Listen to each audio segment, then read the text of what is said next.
It's no secret that buying a home in San Diego County costs several arms and legs. The housing market reached a new price peak last year, which is reflective of the housing boom in 2005. At the same time, building and wages have slowed, creating a tight market. Let's dive deep into San Diego housing. I'm Daniel Wheaton, and this is Refocus. So, Philip Molnar, you've been covering real estate in San Diego for some time, and every year you like to look back at what happened previously and produce a year in housing report. So why don't you tell us, since you've been a reporter at the UT for a little over 2 years, what have you seen at the housing market in San Diego? Well, definitely we've seen prices rising, much like we've seen like around the entire nation. But it's been a little more extreme here in California and in San Diego County. We've seen the number of homes being built continue to go down from historic averages.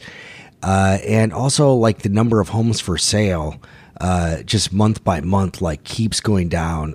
I've been here for 2.5 years, and I remember like 2.5 years ago being like, oh man, there was like only like 6,000 homes for sale last month. That's so low. But this year the average was about 5,000 homes for sale, so it's getting pretty tight out there. And I guess stepping back a little bit, when people think of Southern California, they obviously think it's going to be expensive to buy a home, build a home. Construction isn't exactly booming when it comes to new homes. So why don't you outlay the kind of basic reasons why we're in this kind of market? Well, yeah, just to step back a little bit is, there's kind of this perception in San Diego, especially if you're like a native San Diegan, that like, oh, it's always going to be expensive here. Like, the weather's so good, everything. And, but if you look at like the home ownership rates here in San Diego, they've never been so low in our history.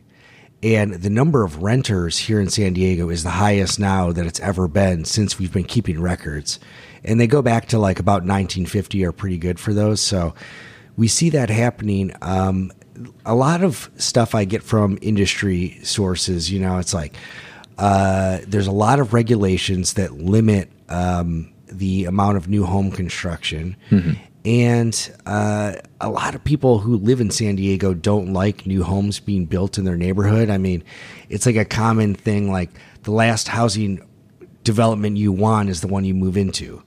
And it kind of makes sense, if you paid like a ton of money for like sometimes I daydream about owning like a $900,000 house in North Park.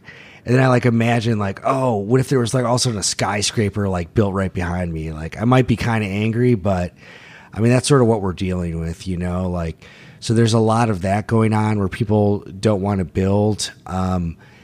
Across the nation, though, it's where regulations even aren't that bad. It's also like that because during the recession, a lot of builders just basically stopped building during that time. It was like really bad from like 2008 to like 2012, especially.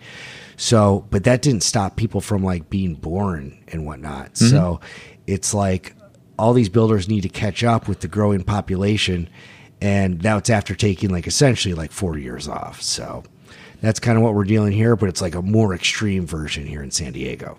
Yeah, it's certainly interesting. Like it's always difficult to kind of cross those wants of having a peaceful neighborhood and also having a place for everyone to live. So one of the most stark statistics that you've mentioned to me is the home price. Why don't you talk a little bit about how it's been so high recently? Yeah, definitely. So we hit new high price peaks, the highest in recorded history for San Diego County last year. I mean, it makes sense with inflation and whatnot, but I mean, the median home price here in San Diego County hit $529,000 last year. And before that, the highest it had ever been was in 2006 for $500,000. Mm-hmm. If we adjust for inflation, we're still not at the price we were at the housing boom. We're still kind of pretty far off. But, I mean, if you look at that number, $500,000 for a median-priced home, it's pretty remarkable because our salaries here in San Diego County, like everybody talks about, like they're not moving as fast for the majority of the people here. So it's like, yeah, if you look at how much prices have increased for housing and for rent and compare that to salaries, it's kind of hard to, I don't know. You might be kind of angry. Yeah, a lot of things are going on economically that things appear on paper to be great, but actually on the ground for regular average Americans, it's not as rosy as certain indicators may suggest. And there are still some parts of San Diego County that there is some construction. Why don't you talk a little about the developments that you've written about, like in the Otay area? Yeah, definitely. So like the majority of new homes being built right now are in Otay Ranch, which is this kind of interesting area. In some parts, it's about 3 miles from the border. And the size of it is it's about the size of San Francisco. Wow. So yeah, like when it was purchased, it was like the biggest land deal since the years of like Mexican land grants. Crazy. Yeah, it's like remarkable, like how many homes can be built out there. So it's like that's where the majority is being built. And the thing that's kind of interesting is like a lot of the new homes we see around here in San Diego County, like I've covered like developments like in Carlsbad and stuff, and there's like these huge lot sizes, you know, where you've got like practically a mansion going on, and all this extra land for even just one family is kind of crazy to think about. But in Otay Ranch, like I covered a development, or actually it hasn't come out in the paper yet, but I'm going to be I've already written about it. But it's a development from KB Home, which essentially built like all these single family homes that are 3 stories high, and they're all right next to each other. They've got like around 12 feet in between each house. So like row homes in some cities. Yeah, they're like row homes, but they're not attached. Ooh. So you don't have to pay like a homeowner association fee. But you do have to pay some other sort of fee for parks and whatnot. But it's not as much as a homeowner association fee, whereas most of, I know both of us are millennials. So the way it's looking for us is that we will have to, raise family in condos or whatever, you know. Yeah, things are certainly changing. And at the same time, there is more pushes for more density in some neighborhoods. So why don't you talk a little bit about some of the developments when it comes for apartment complexes and condos that are happening across San Diego? Yeah, I mean, the San Diego City Council recently approved like increased density for Hillcrest, which makes a lot of sense. Like, I don't know. I mean, whenever I'm driving there, I feel like it's pretty crowded and I can't find a parking spot. But when you look at it, it's next to all these freeways. It's next to it just seems like it could handle a lot more. Like if you took down some of those strip malls, you could put up some pretty big housing there. But the majority of new condos that are coming out the majority of new apartments for rent are mainly in Little Italy and East Village. So it's gonna be pretty remarkable. I mean, my latest count for the number of new apartments coming out this year is about 2,200. And it's remarkable how many are just in East Village and Little Italy. It's going to look kind of cool. It's going to be even more crowded, but it's going to be, some of the designs for these buildings are pretty interesting, and it's going to transform the neighborhoods. Yeah, I've heard some people joke that we're getting a nice big ketchup bottle next to the yellow one in East Village. Yeah, I know.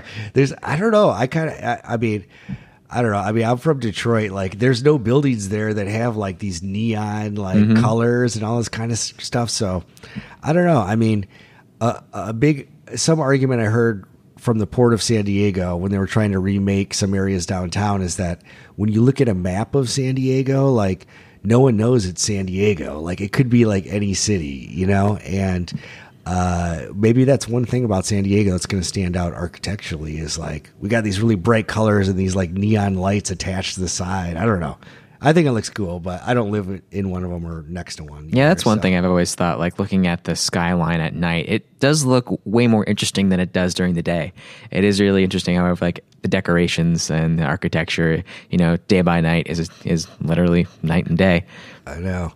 And it's crazy too how there's so many buildings using the color yellow downtown. Yeah. Like, I always thought that had like a bit of a negative connotation, and you know, it's weird, but it makes it stand out and like gives the city a kind of look. So I don't know. I'll let it slide, I guess. Yeah, it's fine. You're a real estate reporter. You're not an architecture critic. Yeah, so, I know. So it's okay. Yes, exactly. Some people think I am an architecture critic, but I really, that's not what I report on, and I a lot of times don't know what they're talking about when they start mentioning design elements. Mm-hmm. True. And also looking back in the past year, were there any big surprises when it came to looking at the stats with a full kind of year's perspective versus the kind of monthly slice that we often do at the paper? Yeah. The thing that always kind of surprises me is, we know there's less homes for sale here in San Diego County, and that's definitely driving up the price, in addition to labor growth and wages are going up. But so like the average listings every month. So last year, the average listings per month was about 5,000 homes for sale. Mm-hmm. Last year, or 2016, was about 6,000. 2015, 6,600. 2014, 7,000. So we can see the number of homes for sale just keeps going down. But the thing that always shocks me, and it's part of me like doesn't really understand it, although I can get into it, is that the number of sales don't change. So like last year there was 42,500 sales. And in 2016 there was 43,000 sales. And then in 2015 there was 42,000. So basically the last 3 years, the number of sales happening every year is like pretty much the same, but the number of homes for sale just keeps dropping. So we can see that because of that, that it just means that people are willing to pay more to get into homes, and that they really, really want to get a home. So, yeah, a lot of factors are at play. Wanting to stay in San Diego, it's a great destination, neighborhoods people have really strong emotional connections to. So, it makes sense that people are willing to, get a mortgage for all of that money. And also looking forward, what are some of the trends that you're keeping an eye on for the next couple months as we get deeper into 2018?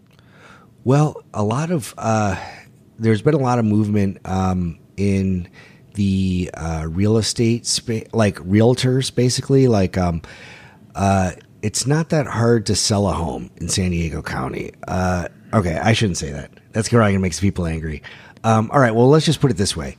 The average home in San Diego County stays on the market 31 days. Yes. In 2017. All right, that's the lowest I have since I started keeping records in 2006. And I mean, even the last couple of years, like even in 2014, like the average home stayed on the market 46 days. So what we're seeing is a lot of options to cut down on those commission fees. Like Redfin has a 1% listing fee for your home. There's other low cost realtor groups coming in, like Purple Bricks, which is based in the UK, but has seen a lot of really big growth. And just a lot of options for making it cheaper. There's a few different things. There's you could go deep into it. It even has to do with like central bank systems in like Japan and Europe and stuff. But there's a lot of upward pressure on mortgage rates, which are crazy low. But historically speaking, so we can see that mortgage rates. There's probably a good chance that they're going to go up in the year and continue to kind of stay a little high. So that's one thing to consider. But I guess what I'm watching is continuing to watch that price go up, because last year, I think with the way it's looking, all the data isn't in, but it looks like we built about like 20% less homes last year. So we actually called it a home building collapse in like March, and we got a lot of grief for it, because it was like, whoa, that's extreme. But yeah, maybe the headline was a little too eye-catching, but I mean, we see that we were building way less last year than we did even the last 2 years. And when you think about it, we're still coming out of a recession, so it's kind of wild to think that we built that little. I think we're seeing a lot of stuff come out of like San Diego City Council and the mayor's office trying to address this. I know Todd Gloria even had like a new bill this week. There's a few things like Todd Gloria's bill is aiming to create criteria to get the middle income market, more housing there. But there's an economic theory that's becoming more popular in real estate, and I kind of want to see where it goes. And that theory is that, to lower costs for everybody, it doesn't really matter what type of home you're building, just that you're building more homes. And that's not me talking. That's like, for instance, like Chris Thornburg of Beacon Economics. But the concept basically is that if you have a rich family that wants to own a home, and you build like this high-end house in North Park or whatever, and that gets that person or that family out of that home in North Park that might be a little bit older, and then gets them into a new home with all these bells and whistles, and that kind of opens that home up to maybe like a more of a working class or middle class, not working class, probably more like a upper middle class family to take a home like that. And, we keep seeing that there's more data coming out to support that. Like Beacon Economics did a study in San Francisco, which basically, through showing home improvements and the median income of the households, was like, when these really rich families or really rich people want to buy a home, they'll buy that older home that maybe a young family trying to start out was trying to get. And so they'll get it because they're able to pay more, and they'll just put a ton of money into fixing up the house and just renovations to make it what they want to look like, whereas they would be more willing to buy new products. So I'm kind of interested to see how these forces continue to play in the next year. Are we going to continue to just throw more money at subsidized housing and prioritize that as a region, or are we just going to like open up the spigot and just say, let's just build more houses? That's going to be probably the story of the next couple of years. All right. Well, Philip Molnar, thank you so much. Thank you for having me, Daniel.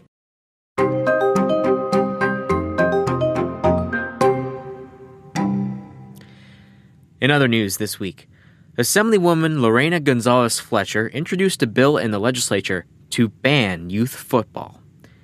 A growing body of evidence is suggesting that repeated hits to the head, even those that do not cause concussions, can damage the brain and, in some cases, cause chronic traumatic encephaly, or CTE.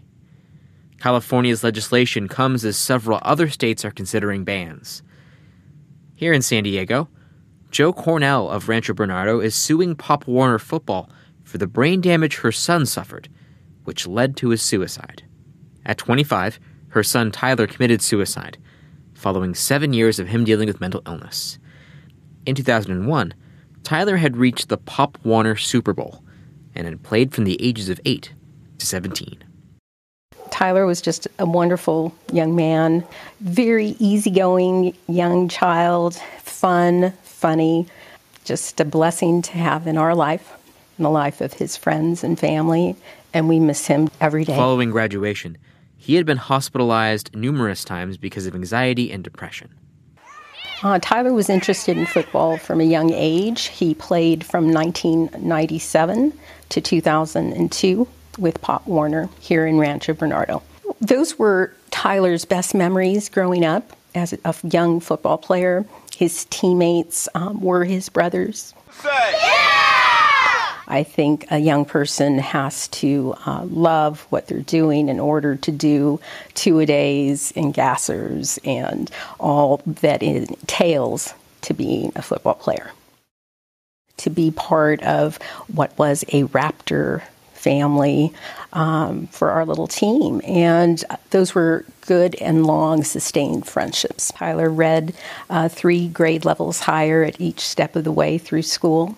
And he would tutor math to 5th graders, and in high school would tutor upperclassmen in math as well. Tyler, at the end of high school, was offered a $40,000 scholarship for academics at UCSD.